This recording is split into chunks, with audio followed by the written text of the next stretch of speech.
الحمد للہ رب العالمین، الصلاۃ والسلام علی سید المرسلین، اما بعد فاعوذ باللہ من الشیطان الرجیم، بسم اللہ الرحمن الرحیم۔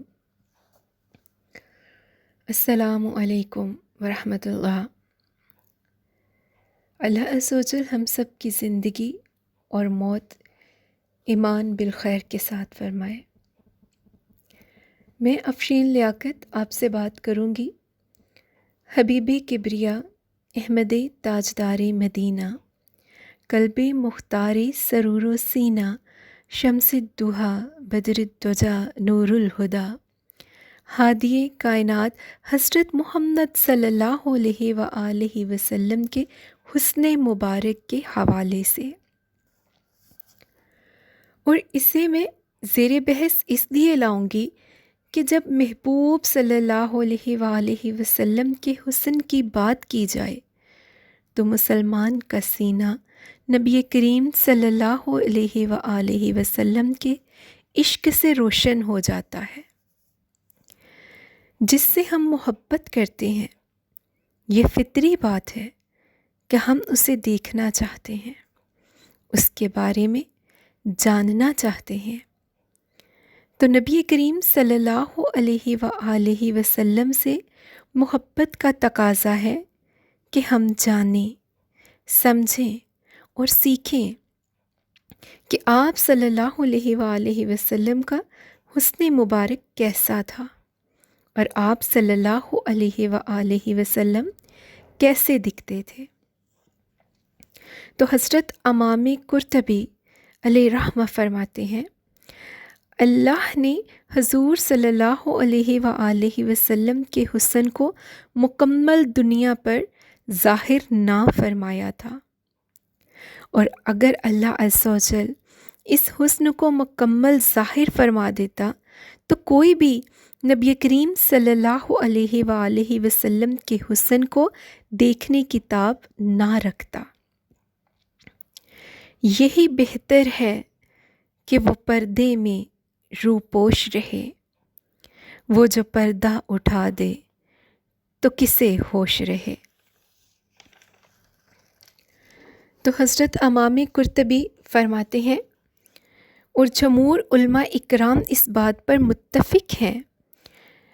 یہاں میں بتاتی چلوں کہ جمہور علماء اکرام کسے کہتے ہیں۔ زیادہ تعداد میں علماء اکرام کی رائے کا ایک جگہ پر متفق ہونا علماء اکرام کو اس بات کی سند دلا دیتا ہے کہ وہ کام، وہ بات صحیح ہے جو ہم کر رہے ہیں۔ تو اس رائے کو، اس اوپینین کو جمہور علماء اکرام سے روایت کر دیا جاتا ہے۔ تو حضرت امام قرطبی اور جمہور علماء اکرام فرماتے ہیں، اللہ کریم نے نبی کریم صلی اللہ علیہ وآلہ وسلم کے حسن مبارک کو 70,000 بشریت کے پردوں میں چھپائے رکھا۔ 70,000 بشریت کے پردوں میں چھپائے رکھا۔ اللہ اکبر۔ تبھی میں یہاں یہ کہنے پر مجبور ہوں کہ حضور صلی اللہ علیہ وآلہ وسلم کے حسن کا بیان انسانی استطاعت میں نہیں ہے، لیکن یہ عاشقوں کا محبوب موضوع رہا ہے کہ نبی کریم صلی اللہ علیہ وآلہ وسلم کے تذکرے سے روح و قلب کو تسکین ملا کرتی ہے، اور ہمارے ذہن و ضمیر کو یہ تذکرہ روشن کر دیتا ہے۔ اور صحابہ اکرام کا بھی یہ طرز عمل رہا کہ نبی کریم صلی اللہ علیہ وآلہ وسلم کے حسن مبارک کا آپس میں وہ تذکرہ کرتے۔ علماء اکرام فرماتے ہیں کہ کسی میں یہ ہمت نہ تھی کہ وہ نبی کریم صلی اللہ علیہ وآلہ وسلم کو آنکھ بھر کے دیکھ سکے۔ جنہوں نے دیکھا، یا تو بچپن میں دیکھا یا پھر نبی کریم صلی اللہ علیہ وآلہ وسلم کی سوتے ہوئے، آرام فرماتے ہوئے زیارت کی، اور جن صحابہ نے حضور صلی اللہ علیہ وآلہ وسلم کے حسن کو بیان کیا ہے وہ یا تو آرام فرماتے ہوئے نبی کریم صلی اللہ علیہ وآلہ وسلم کا دیدار کرتے، یا پھر وہ نبی کریم صلی اللہ علیہ وآلہ وسلم کے بہت قریب رہے۔ یہاں پر تذکرہ حضرت ابو بکر صدیق رضی اللہ تعالیٰ عنہ اور حضرت عمر فاروق رضی اللہ تعالیٰ عنہ کا کرنا بے حد ضروری ہے، کیونکہ آپ دونوں حضرات وہ خوش نصیب ہیں جنہوں نے جتنا من کیا اتنی زیارت نبی کریم صلی اللہ علیہ وآلہ وسلم کی جتنی زیارت ان دو صحابہ کے حصے میں آئی اور کسی کا نصیب یہ نہ رہا۔ حضرت حسان بن ثابت انصاری فرماتے ہیں، مجھے ایک طریقہ مل گیا کہ حضور صلی اللہ علیہ وآلہ وسلم کی زیارت کیسے کرنی ہے، ان کے حسن کا جلوہ کیسے تاب میں لانا ہے۔ فَلَمَّا نَظِرْتُ إِلَىٰ أَنْوَارِهِ فَوَضَعْتُ كَفِّي عَلَىٰ عَيْنِي خَوْفًا مِنْ ذَهَبِ بَصْرِي۔ بس جب میں نے دیکھا آپ صلی اللہ علیہ وآلہ وسلم کے انوار کی طرف، اپنی آنکھوں پر انگلیاں رکھ کر اوٹ سے دیکھا کہ کہیں حضور صلی اللہ علیہ وآلہ وسلم کے جلووں سے آنکھوں کی بنیائی نہ چندیا جائے۔ حضور صلی اللہ علیہ وآلہ وسلم کے حسن کا جلوہ حضرت حسان بن ثابت انصاری انگلیوں کی اوٹ سے کیا کرتے تھے۔ حضور صلی اللہ علیہ وآلہ وسلم کے حسن کے جلووں کی چمک سے اپنے دل کی کھیتی کو وہ یوں سیراب کرتے۔ اسی طرح حضرت شاہ ولی اللہ محدث دہلوی، ان کے والد حضرت عبد الرحیم، ان کو نبی کریم صلی اللہ علیہ وآلہ وسلم کی خواب میں زیارت حاصل ہوئی۔ یہ شرف حاصل ہوا کہ نبی کریم صلی اللہ علیہ وآلہ وسلم کی خواب میں زیارت کریں، تو حضرت عبد الرحیم نے عرض کیا خواب نے، یا رسول اللہ صلی اللہ علیہ وآلہ وسلم، آپ نے فرمایا ہے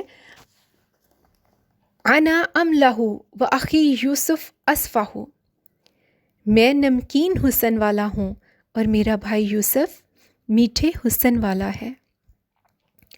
تو حضرت یوسف کو دیکھ کر زنانِ مصر نے اپنی انگلیاں کاٹ لی، یہاں ایسا واقعہ کوئی کیوں نہ پیش آیا؟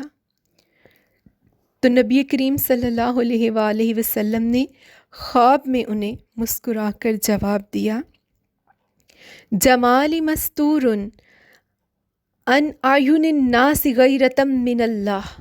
اللہ اکبر۔ اے عبد الرحیم، اللہ نے غیرت محبت کی وجہ سے میرے حسن کو لوگوں سے چھپائی رکھا۔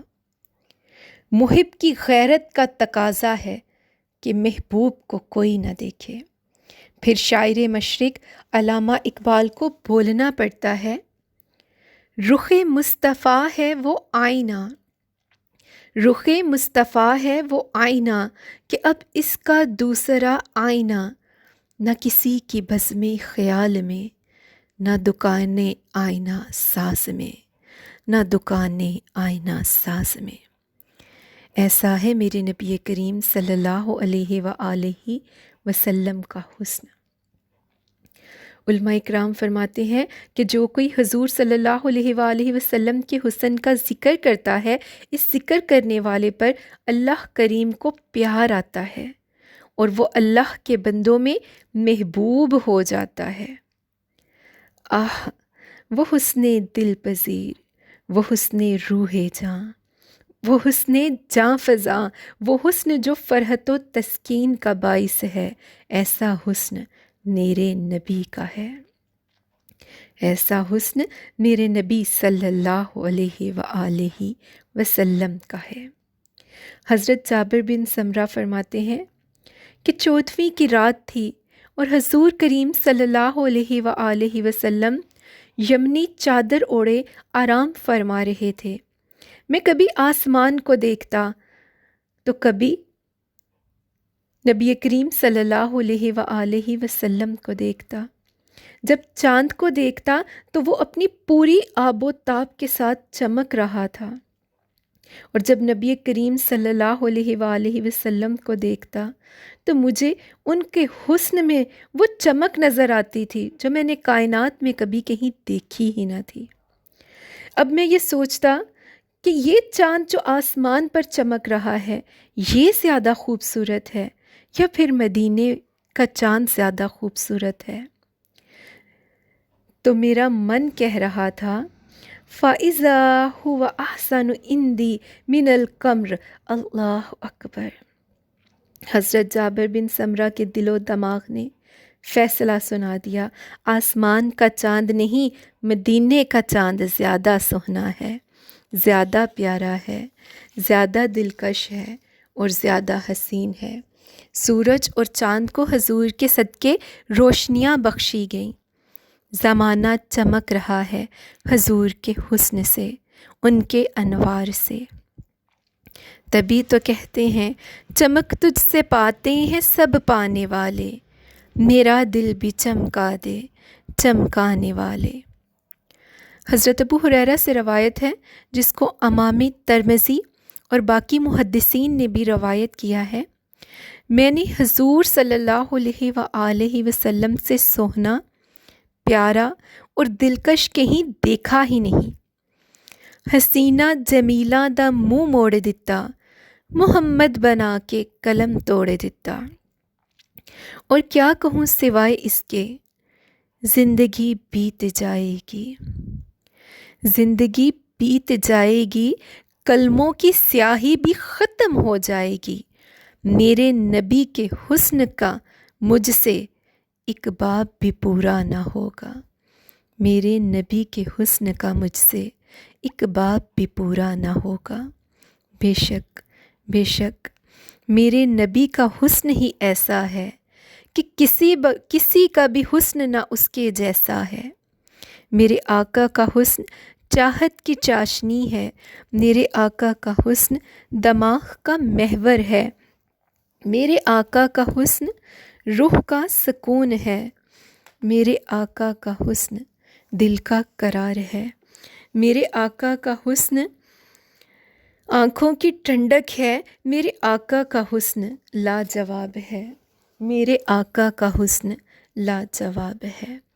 حضرت سیدنا علی فرماتے ہیں میں نے اپنے پیارے نبی کریم صلی اللہ علیہ وآلہ وسلم جیسا حسن نہ پہلے دیکھا نہ بعد میں دیکھا۔ اور اسی حسن کو حضرت حسان بن ثابت انصاری نے اپنی شاعری میں یوں بیان کیا، وَأَحْسَنَ مِنْكَ لَمْ تَرْقَتُ عَيْنِي وَأَجْمَلَ مِنْكَ لَمْ تَلِدِ النِّسَاءُ خُلِقَتْ مُبَرَّأً مِنْ كُلِّ عَيْبٍ كَأَنَّكَ قَدْ خُلِقَتْ كَمَا تَشَاءُ۔ اے نبی، آپ جیسا میری آنکھ نے دیکھا ہی نہیں، آپ جیسا حسین و جمیل کسی عورت نے پیدا ہی نہ کیا، آپ ہر قسم کے عیب سے پاک ہیں۔ غرض یہ کہ جیسا آپ نے چاہا آپ کو ویسا پیدا کر دیا، اللہ عز و جل نے آپ کو ویسا پیدا کر دیا۔ میرے نبی کا حسن ایسا ہے، میرے نبی کے حسن ایسا ہے کہ کسی کا بھی حسن نہ اس کے جیسا ہے۔ تو آج کے لیے اس ویڈیو میں اتنا ہی۔ انشاءاللہ عز و جل میں اپنی اگلی ویڈیو میں نبی کریم صلی اللہ علیہ وآلہ وسلم کے حلیہ مبارک کو ڈسکس کروں گی۔ اگر آپ کو میرے خیالات نبی کریم صلی اللہ علیہ وآلہ وسلم کے حسن کو لے کر پسند آئے تو ہمارے چینل کو ضرور سبسکرائب کر دیجئے گا اور ویڈیو کو لائک کر دیجئے گا۔ اللہ عز و جل ہم سب سے راضی ہو اور ہمارا خاتمہ ایمان بالخیر ہو۔ پاکستان زندہ باد، تاجدار ختم نبوت ہمیشہ کے لیے زندہ باد۔ السلام علیکم ورحمۃ اللہ۔